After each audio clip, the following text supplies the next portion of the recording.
Hey guys, this is SuperMOM Mitali here, and as I told you earlier in my video, in this phase of our YouTube channel, we are going to be talking a lot more about productivity, mindfulness and lots of other stuff. Hence, I decided to wear formal so that we can formally talk about how to be productive as a mother. Now let me tell you a simple incident what made me wonder about, productivity. Like how did I come to the conclusion that productivity is a topic that needs to be addressed, especially in parenting.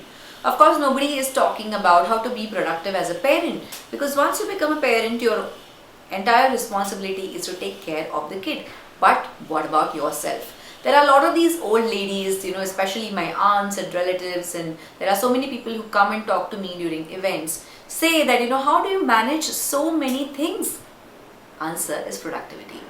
The second thing that they come and talk to me, especially older ladies, that we just took care of our kids our whole life, and now that we are 60 plus, our bodies are not able to support us. Even though we have a lot of bank balance, we are not able to travel because my knees are gone and stuff like that. Basically, they wasted their life taking care of their kids, and now they are in no position to fulfill their dreams, bringing me back to the question, or rather answer, of productivity. And second is, if your knees are hurting, you did not go to the gym. So fitness.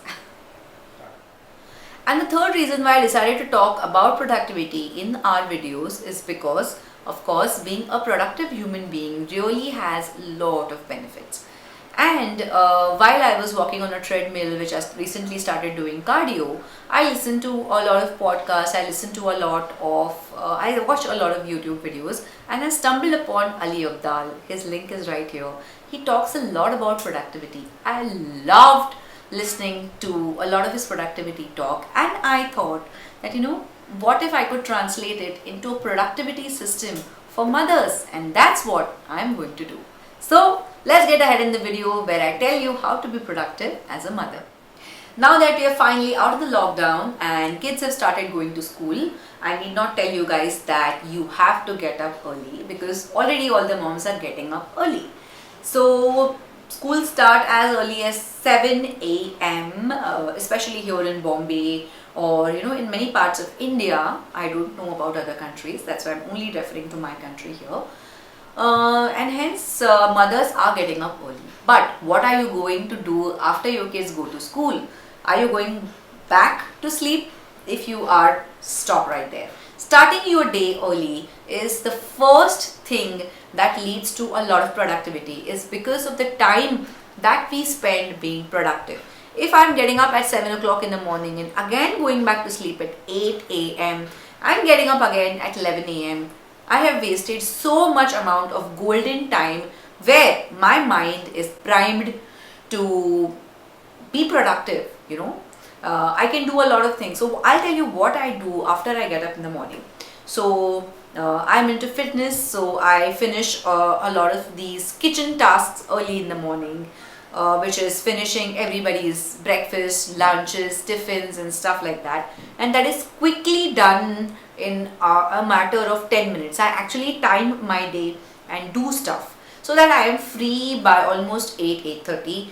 I sit in and do some of my reading in the morning so that my mind starts working, and I sit in the morning and plan my day. Even though my week and my calendar is completely planned, I again go in and sit and plan my day. That is me being productive.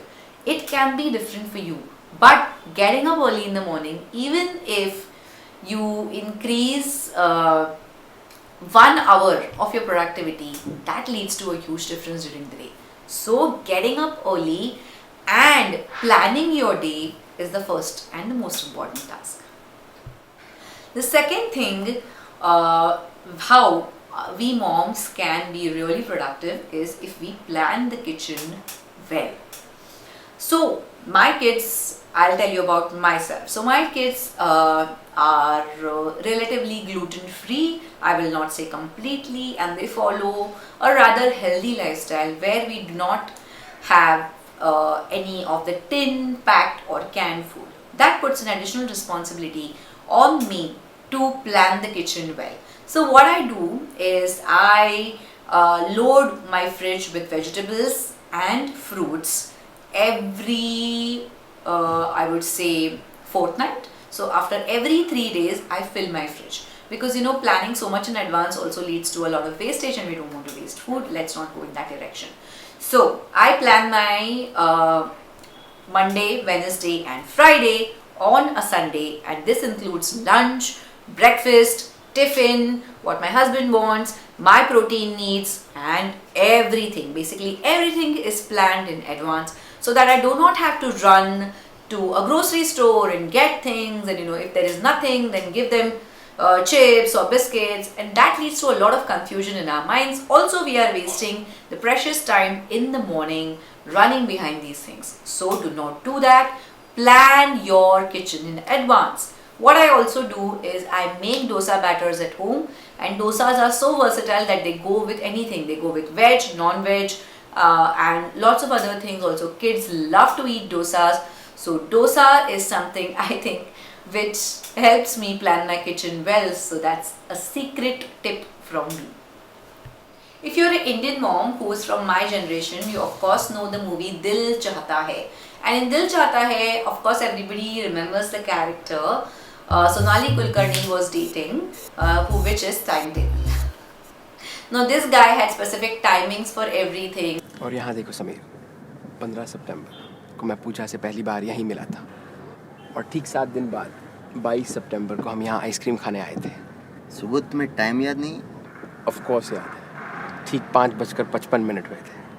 I do not want you to go into that much amount of specifics, but I would still say that become a timetable. Now what do I mean by that? In school we had a timetable, right? 8 to 9, 9 to 10, 10 to 11, 11 to 12. And when we went home, I followed a strict timetable myself. So if somebody would like to point it out, I am Mrs. Timetable, though not related to that time. मैं जानता था उसकी दिमागी हालत ठीक नहीं है. So I plan my days strictly based on a proper schedule. Like I get up at 8 a.m. in the morning, and even if I'm late by 15-20 minutes, I make it a point to not sleep in beyond 9. So then what do I do? Then my kids go to school. After they go to school, what do? I do a certain list of things. Then what do? Then I go to the gym. Then after coming back from the gym, what do? I have a proper schedule of each and everything. And I dedicate my evenings to writing something which I am doing as a side hustle, and then I plan my YouTube and lots of other things. I have a specific schedule for posting as well, which is every alternate days I post on Instagram, which I also plan everything in detail as to how many stories I post, how many photo posts do I post, how many reels do I post, when is the time to edit the reels. So I have particular days, Mondays, Wednesdays and Fridays, when I post my reels. Other days are dedicated to photo posts which are already done. When do I write the description? I have everything mapped down to the T.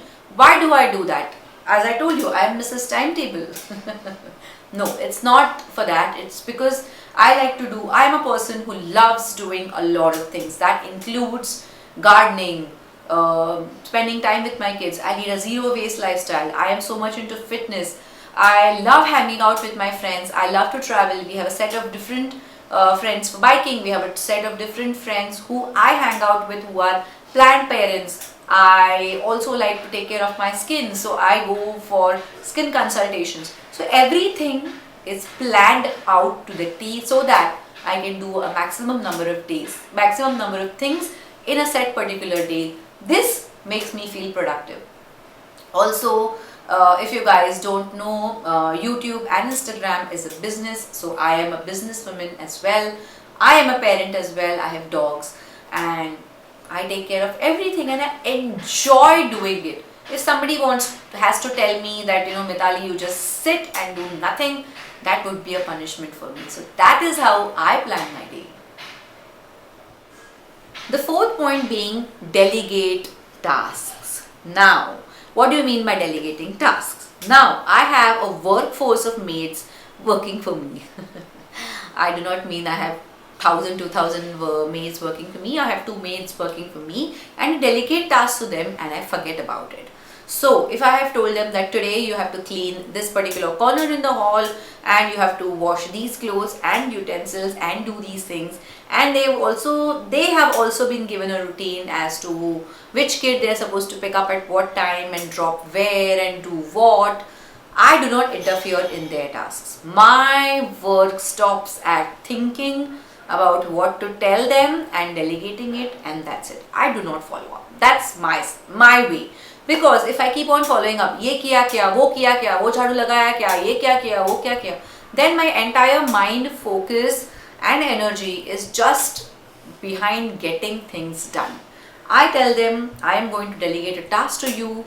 It is your duty to finish the task. If not, I'll deduct your salary. That's just what I tell them. I never do that. And that's how my maids are very happy with me, because they have been given a certain amount of responsibility and there is nobody running behind them to check if they have, broomed that particular place well or cleaned that particular corner or something like that. Also, this brings me to a topic of how to manage maids, and that will be a separate video, especially for my Indian mothers. One more point which I think Indian mothers forget to do is divide your responsibilities. Now, one lady came up to me and said that my child has two parents, and I was dumbstruck for a moment.